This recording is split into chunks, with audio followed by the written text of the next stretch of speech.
श्रीमती भारती जब रोटी बना रही थी तभी किसी ने दरवाजे की घंटी बजाई। बेचारी भारती रसोई में अपने आटे से सने हाथों को धोने की कोशिश कर रही थी, लेकिन दरवाजे की घंटी लगातार बज रही थी। वह लगातार कह रही थी, थोड़ा रुको, मैं आ रही हूँ। इस उम्र में वह भागकर दरवाज़ा खोलने भी नहीं जा सकती थी। जैसे ही उन्होंने दरवाज़ा खोला, उन्होंने देखा कि उनकी बेटी राधिका दरवाजे के बाहर खड़ी थी। यह देखकर भारती आश्चर्यचकित हो गई कि बिना बताए राधिका अचानक कैसे आ गई। अपनी बेटी को देखकर भारती बोली, आने से पहले बताना तो चाहिए था, अकेली ही आई हो क्या? जमाई जी और बच्चे कहाँ हैं? भारती ने एक साथ कई सवाल पूछे। राधिका ने जवाब दिया, माँ, क्या कोई अपनी प्यारी इकलौती बेटी का ऐसे स्वागत करता है? मुझे लगा कि तुम मुझे अचानक देखकर बहुत खुश हो जाओगी और सबसे पहले मुझे गले लगा लोगी, पर यहाँ तो उल्टा ही हो रहा है। शायद तुम दुनिया की पहली माँ होगी जो बेटी को ससुराल से अपने घर आते देख खुश होने की बजाय चिंता में पड़ गई। क्या मैं अकेली इस घर में नहीं आ सकती? क्या हमेशा दामाद और बच्चों के साथ ही आना जरूरी है? कहते हुए राधिका घर में प्रवेश कर गई और अपना सामान रखकर बोली, भाभी कहाँ पर है? भाभी जल्दी चाय नाश्ता लेकर आओ, आपकी ननद आई है। श्रीमती भारती ने कहा, बहू घर पर नहीं है, वह अपने मायके गई है। राधिका ने फिर कहा, अच्छा, इसलिए तुम घर संभाल रही हो और खाना बना रही हो? माँ, तुम्हारी बहू के तो बड़े ठाठ हैं। बहू मज़े से घूम रही है और सास घर संभाल रही है। देखो ना, अपने बहू के आने से पहले ही खाना बना कर रखा है और उसे घर आकर कुछ भी काम करने की ज़रूरत ही नहीं पड़ेगी। बड़े नसीब लेकर आई है आपकी बहू, और एक मैं हूँ जिसे उसकी सास कभी एक गिलास पानी भी नहीं पूछती। माँ ने उसे समझाते हुए कहा, बेटा, प्यार और इज्जत ऐसी चीज़ है जो पहले हम किसी को देते हैं, फिर उससे अपेक्षा रखते हैं कि वह भी हमें वापस दे। हर एक लड़की को अपने ससुराल में जगह बनानी पड़ती है, वहाँ कुछ भी आसानी से नहीं मिलता। तुम अपनी सास से एक गिलास पानी की अपेक्षा रखती हो। तुम तो उनकी बहू हो, फिर भी तुमने कभी उन्हें एक गिलास पानी दिया है क्या? तुम शादी के बाद ससुराल में रही ही कितने दिन? जब तुम्हारे मन को लगा तब अपनी बैग भरी और सीधा मायके आ जाती हो। मायका और ससुराल एक ही शहर में है, इसका मतलब ये नहीं होता कि तुम जब चाहो तब मायके आ जाओ और चाहो उतने दिन रहकर वापस ससुराल चली जाओ। मायके में भी बेटी को मान सम्मान तभी मिलता है जब बेटी ससुराल का मान सम्मान रखकर मायके में कुछ दिनों के लिए आती है, तभी उसे मान सम्मान मिलता है। ऐसा हर रोज बिना बुलाए, कोई कारण ना होते हुए भी कोई बेटी मायके आती होगी तो उसको साधारण पूछताछ भी कोई करता नहीं। और तुम मेरी बहू को बोलती हो ना, तुम तो मेरी बहू की बराबरी ही मत करो। वह कभी भी बिना बुलाए अपने मायके नहीं जाती, और गई भी तो वहाँ की कोई भी बात में वह कुछ नहीं बोलती। वह जब घर में रहती है तब वह मुझे घर के कोई भी काम को हाथ लगाने नहीं देती। अब मेरी इच्छा से घर के काम कर रही हूँ, वह मुझे काम करने को नहीं कह गई। अपनी बेटी को माँ के सिवा अच्छा कौन समझ सकता है? मुझे तुम्हारा स्वभाव अच्छी तरह पता है। तुम्हारे ससुराल में सब लोग अच्छे हैं, तुम ही उनके साथ मिलजुल कर नहीं रहना चाहती। ससुराल तो ससुराल होता है और मायका तो मायका होता है।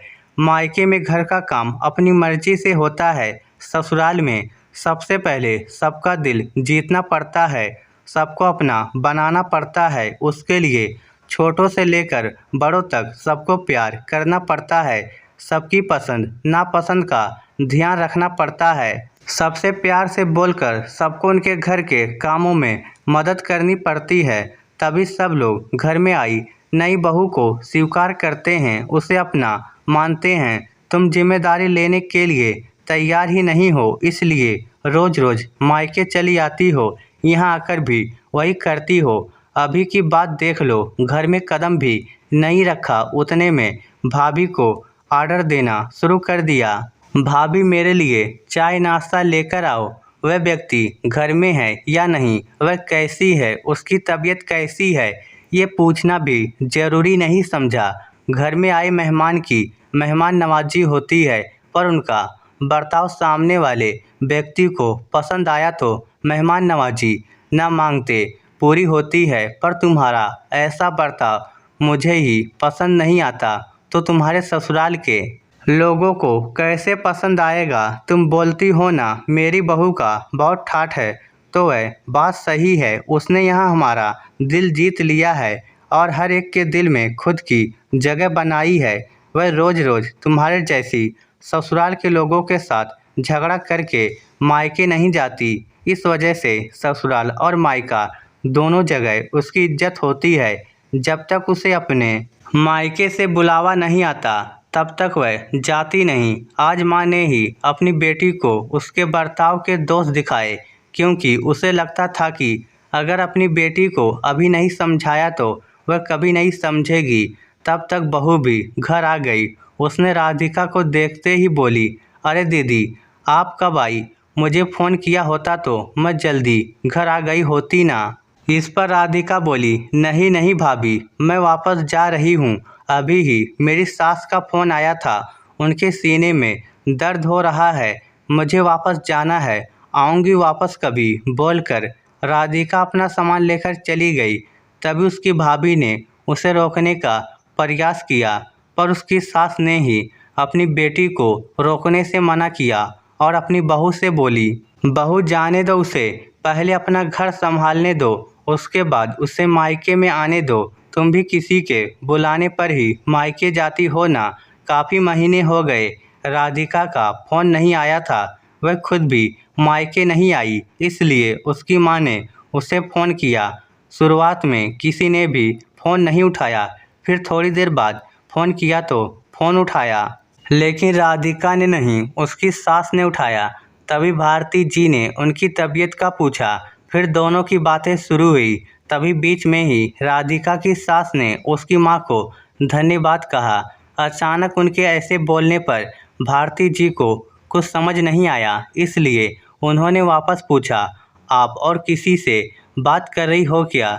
राधिका की सास बोली, नहीं तो फिर आप धन्यवाद किसको कह रही थी? भारती जी ने पूछा। राधिका की सास बोली, आपकी बेटी राधिका अब बहुत समझदारी से बर्ताव कर रही है। वह सभी को अपना बनाने की कोशिश कर रही है, सभी की मनपसंद का खाना बनाकर खिला रही है। घर में बहुत आनंद का वातावरण बना है, कोई भी झगड़ा नहीं हो रहा है, जैसे स्वर्ग ही बन गया हो मेरा घर।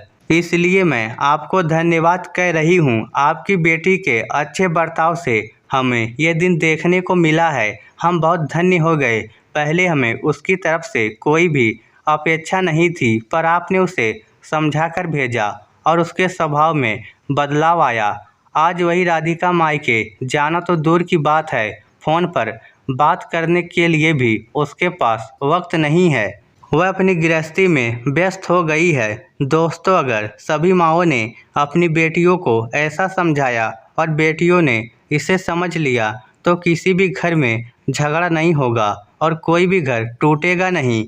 इस स्टोरी को लेकर आपकी क्या राय है? नीचे कमेंट करके हमें ज़रूर बताइएगा। धन्यवाद।